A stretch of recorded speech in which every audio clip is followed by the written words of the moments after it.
Chhaava film आई और शिवाजी सावंत की उपन्यास पर बेस्ड है फिल्म वो। और शिवाजी सावंत मराठी के एक बहुत प्रसिद्ध लेखक थे, उन्होंने शिवाजी पर भी किताब लिखी है। इसके पहले एक फिल्म और आई थी, मैं उसका नाम भूल रहा हूँ, जिसमें अजय देवगन थे और वो भी तानाजी, हाँ, तो वो भी फिल्म थी। उसमें भी औरंगजेब का चित्रण था। उसमें रतन सिंह को जो राजपूत था वो जाके, हाँ नहीं, पानीपत का युद्ध उसमें नहीं दिखाया है, वो सिंहगढ़ का किले का युद्ध है, पानीपत का युद्ध तो अलग हुआ है। तो औरंगजेब के बारे में पूर्णिमा जी ने बता दिया, अवधेश जी ने बता दिया, इसमें कोई दुराव छिपाव नहीं है। इतिहास में कई क्रूर शासक हुए हैं, उनमें औरंगजेब भी एक था। और वैसे अगर और पीछे चलोगे तो अशोक के बारे में भी ऐसी कहानियाँ हैं कि उसने अपने 99 भाइयों को मारा और किस तरह से अपने मरते हुए पिता के मस्तक से हाथ से मुकुट छीन करके गद्दी ली, उसने अपने पिता को जेल में डाला। अजातशत्रु ने अपने बाप को बिंबिसार को जेल में डाला था, समझे। तो हमारे मान्यताओं में कंस ने अपने पिता उग्रसेन को जेल में डाला था। तो सत्ता के लिए इस तरह के षड्यंत्र वो सब होते रहे। महाभारत का युद्ध भी भाइयों के बीच में ही हुआ था, युद्ध है। अपनी कुलवधू का चीरहरण भी दरबार में एक दुर्योधन ने किया। मतलब ये सब इतिहास में, संस्कृति में दर्ज है कि कैसे सत्ता का अहंकार जो है वो इस तरह की क्रूरतम घटनाएं करता। औरंगजेब भी वही किया, उसने दाराशिकों को मारा, क्रूरता के साथ उसने अपने पिता को जेल में भेजा, वो सारी चीज़ें हैं। और अगर आप उसके बारे में पढ़ना है तो कमलेश्वर जी का एक उपन्यास है, कितने पाकिस्तान, रामगोपाल जी ने ज़रूर पढ़ा होगा। उसमें आप जो गवाहियाँ उन्होंने दी है वो पढ़ने लायक पुस्तक है। मुझे लगता है हम सबको खुले मन से पढ़नी चाहिए पूरी इतिहास की दृष्टि से। खैर, अबू आजमी जो है वो विवादों के लिए ही जाने जाते हैं, वो पहली बात नहीं है। वो उसी तरह विवाद, कुछ नेता इस देश में ऐसे हैं जो अपने बयानों के लिए जाने जाते हैं। वो अबू आजमी हो गए, मणिशंकर अय्यर हो गए, या सुब्रमण्य स्वामी हो गए। इस तरह कई नेता जो है कुछ ना कुछ बोल देते हैं कि जिस पे चर्चा होती, विवाद होता है। अबू आजमी का पहला विवाद नहीं है ये, वो पहले से वो जिस तरह के, जिस मानसिकता और जिसको उनके तमाम रिश्तों को लेकर भी तमाम विवाद उठते रहे हैं। और उसके बाद भी वो देश की राजनीति में है और एक समाजवादी पार्टी के विधायक हैं, वहाँ पर सांसद भी रह चुके हैं वो। तो लेकिन इस मामले को लेकर के राजनीति महाराष्ट्र की, असल में बीएमसी के चुनाव होने हैं। दरअसल बीएमसी के चुनाव में सारे घटक दल अलग अलग लड़ेंगे, महायुति के भी और महाअघाड़ी के भी। एक तो सब नंबर स्कोर करने के चक्कर में हैं, क्योंकि एक सेंटिमेंट है औरंगजेब बनाम मराठों का और संभाजी को लेकर के, शिवाजी को लेकर। हालांकि शिवाजी का अलग व्यक्तित्व था, वो औरंगजेब से लड़े भी। और उन्होंने जो चिट्ठी लिखी है औरंगजेब को, जिसमें उन्होंने औरंगजेब को आईना दिखाया है कि तुम्हारे बाबा अकबर कितने शासक थे, किस तरह के थे और तुम कैसे हो, ये सारा उन्होंने जो है उसमें, वो सब पढ़ने लायक चीज़ें। इतिहास वो भी शिवाजी सावंत ने कोट किया। तो मैं कह रहा हूँ कि इतिहास को बहुत खुले मन से देखना चाहिए। इतिहास को किसी हिंदू, मुस्लिम या सांप्रदायिक दृष्टि से नहीं देखना चाहिए। औरंगजेब का सेनापति कौन था? अब उसके वंशज आज कहाँ हैं, किस पार्टी में है और किस पार्टी के सत्ता के पदों पर है?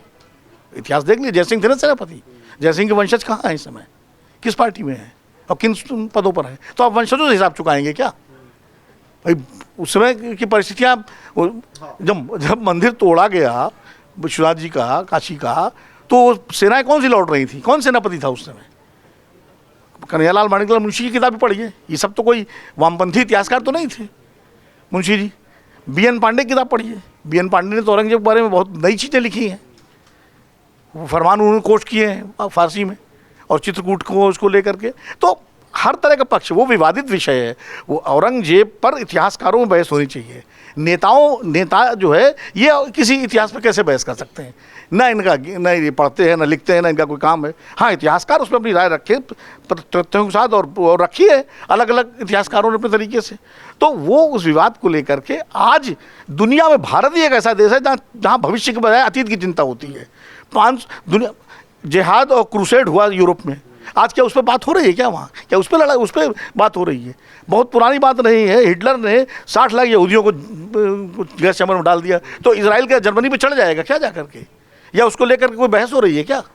अमेरिका ने हिरोशिमा नागासाकी किया, आज तक वहाँ बच्चे लूले लंगड़े पैदा हो रहे हैं। तो क्या जापान अमेरिका पर जो है परमाणु दुश्मनी बांध ले?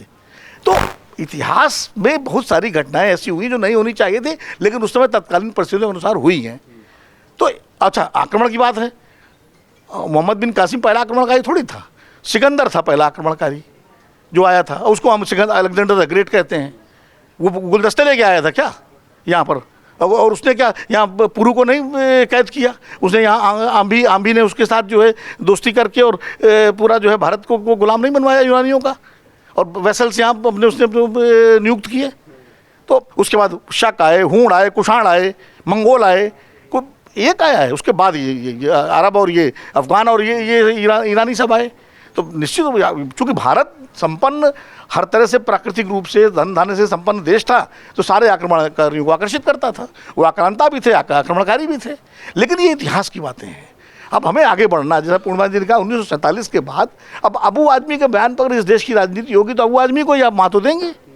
बात होनी चाहिए, मुसलमानों की मानसिकता की बात हो रही है। मुसलमानों में APJ अब्दुल कलाम भी थे, मुसलमानों में ब्रिगेडियर उस्मान भी थे, मुसलमानों में अब्दुल हमीद भी थे, मुसलमानों में मोहम्मद शमी भी है, मुसलमानों में बहुत सारा योगदान है भाई।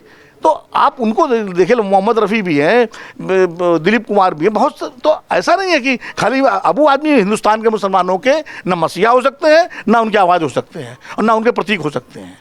अबू आदमी जैसे लोगों की मजम्मत सबको मिलकर करनी चाहिए। और निश्चित रूप से औरंगजेब का महिमा वर्णन कोई स्वीकार नहीं करेगा, लेकिन औरंगजेब के नाम पर रोटियां भी सेकना और एक पर्टिकुलर समुदाय को कटघरे में खड़ा करना भी ठीक नहीं है।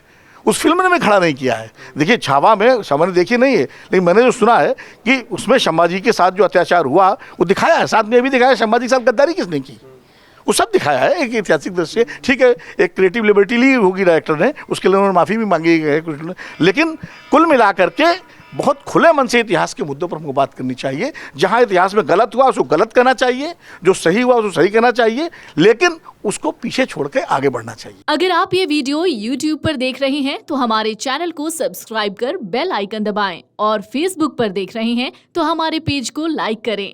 8 मिलियन प्लस सब्सक्राइबर, आपके इस भरोसे के लिए बहुत धन्यवाद।